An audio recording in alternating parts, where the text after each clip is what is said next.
Apa kabar, teman-teman? Tetaplah waspada karena, sebenarnya, pasukan bayangan Sung Jinwoo bukan sekadar trik sulap atau sekumpulan boneka tanpa jiwa dari sebuah video game.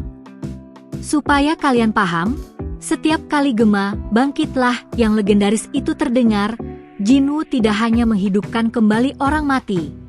Orang ini menarik mereka keluar dari kehampaan murni dan mengubah musuh terburuknya menjadi sekutu yang paling setia. Tapi, pernahkah kalian bertanya-tanya apa yang dirasakan makhluk-makhluk ini?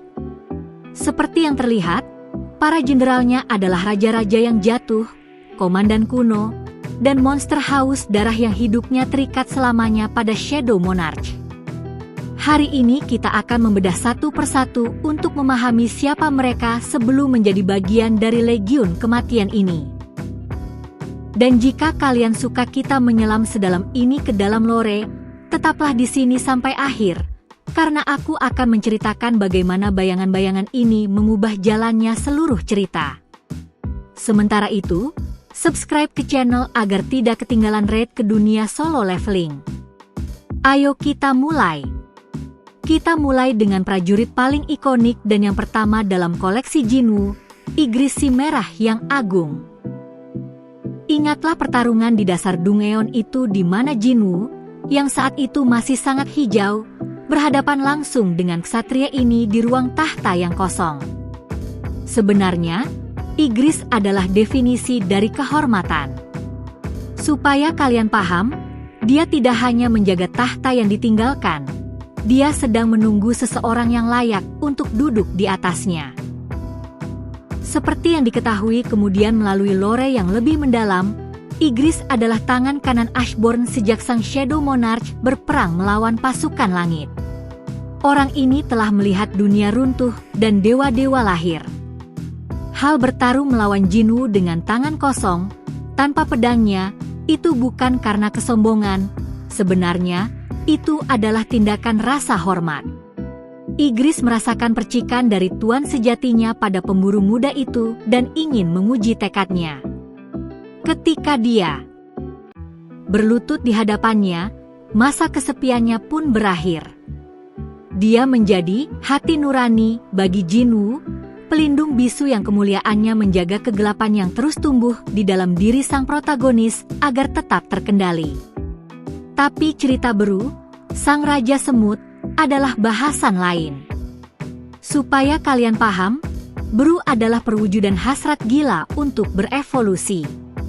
Di Pulau Jeju, makhluk itu adalah puncak rantai makanan, lahir hanya untuk menghancurkan apapun yang bukan dari koloninya. Sebenarnya, ketika dia diubah menjadi bayangan, seluruh pasukan pun berubah. Seperti yang terlihat, setelah mati, Beru terus mempelajari banyak hal, tetapi insting membunuhnya menjadi sebuah fanatisme yang hampir seperti kegilaan rumah sakit jiwa. Bagi Beru, Sung Jinwoo adalah raja koloni barunya, sesosok dewa yang perkataannya lebih berharga daripada nyawanya sendiri. Kebiasaannya yang menyukai drama sejarah dan bersujud ke tanah setiap kali ada kesempatan itu bukan sekadar lelucon. Supaya kalian paham, itu adalah cara otak jeniusnya beradaptasi dengan kenyataan di mana dia bukan lagi pemburu, melainkan asisten. Sebenarnya, Beru adalah murni kemarahan Jinwoo. Ketika sang raja perlu menghancurkan musuh, dia melepaskan Beru dan, seperti yang sudah terlihat, dari horor ini tidak ada yang selamat di dunia manapun. Namun jika Beru adalah amukan, maka Belion adalah keteraturan mutlak. Supaya kalian paham, Belion adalah satu-satunya di pasukan yang tidak pernah menjadi manusia maupun monster biasa. Seperti yang terlihat, Ashborn menciptakannya dari kegelapan murni ketika waktu baru saja dimulai. Dia adalah seorang Grand Marshal dengan 3 pasang sayap yang telah memimpin Legiun selama ribuan tahun. Sebenarnya, kemunculannya di akhir cerita adalah sentuhan akhir agar Jinwoo dinobatkan sebagai dewa. Belion tidak datang hanya untuk melayani. Dia datang untuk memastikan bahwa pasukan bayangan berada di tangan yang teguh. Perselisihannya dengan Bru memperjelas perbedaan antara bencana alam dan mesin. Perang profesional.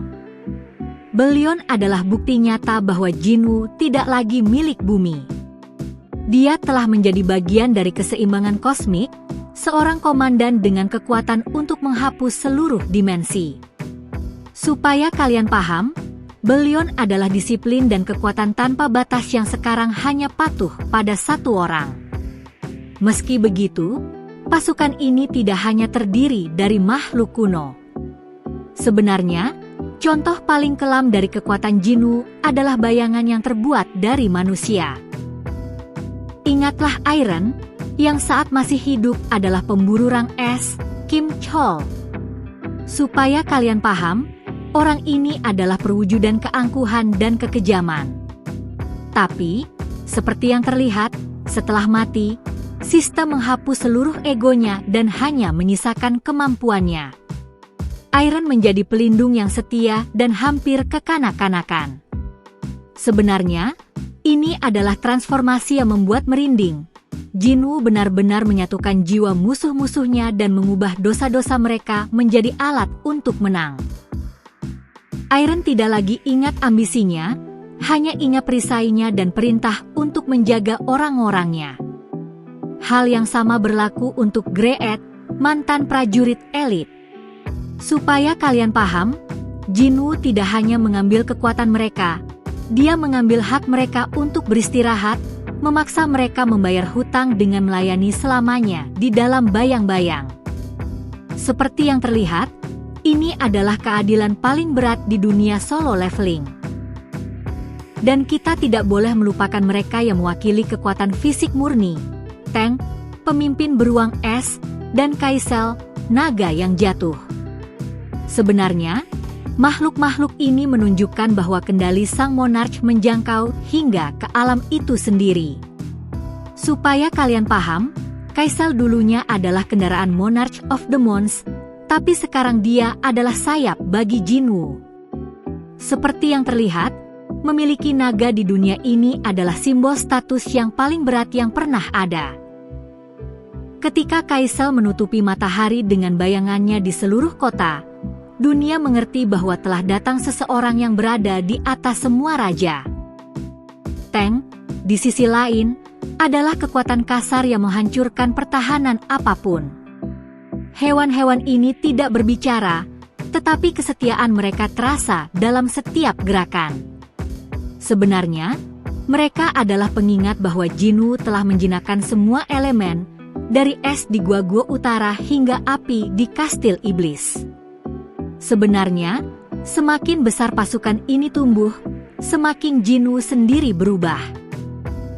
Supaya kalian paham, dia tidak lagi butuh bicara dengan orang-orang karena para jenderalnya telah menjadi satu-satunya keluarga sejatinya. Seperti yang terlihat, dia mulai menghabiskan lebih banyak waktu bersama mereka daripada dengan yang masih hidup. Ygritte menjadi gurunya yang pendiam, Bru penggemar nomor satunya, dan Bellion tangan kanannya. Tapi disitulah letak tragedi besarnya.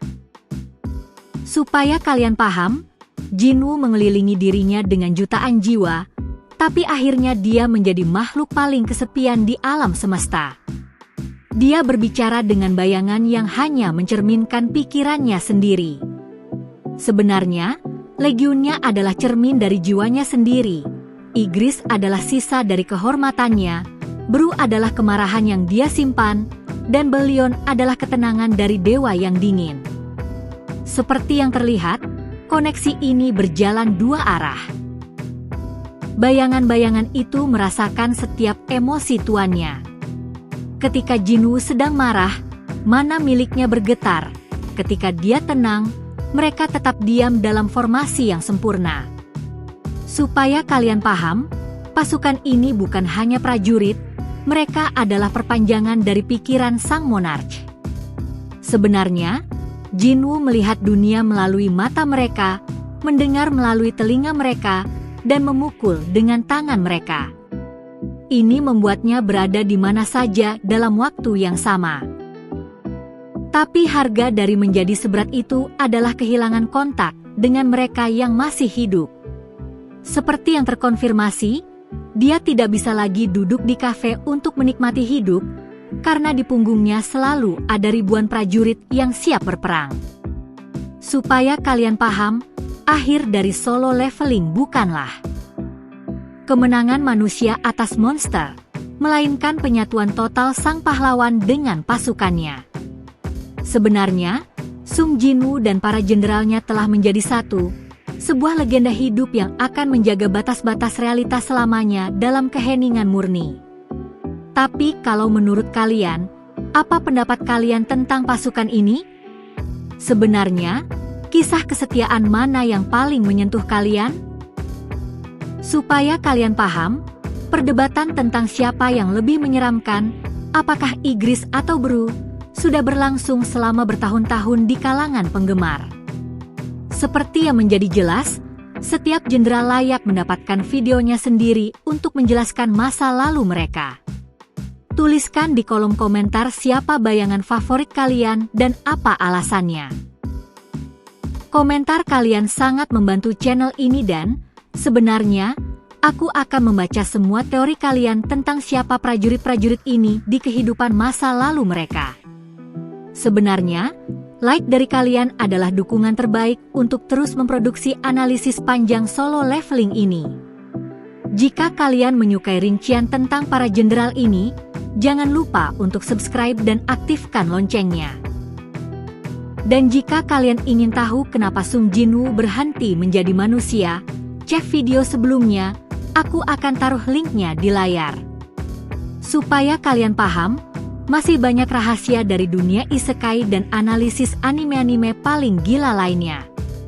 Seperti yang terlihat, kita baru saja menyentuh permukaan dari apa yang disembunyikan Shadow Monarch. Sebenarnya, setiap video adalah satu langkah lebih maju untuk memahami lore-nya.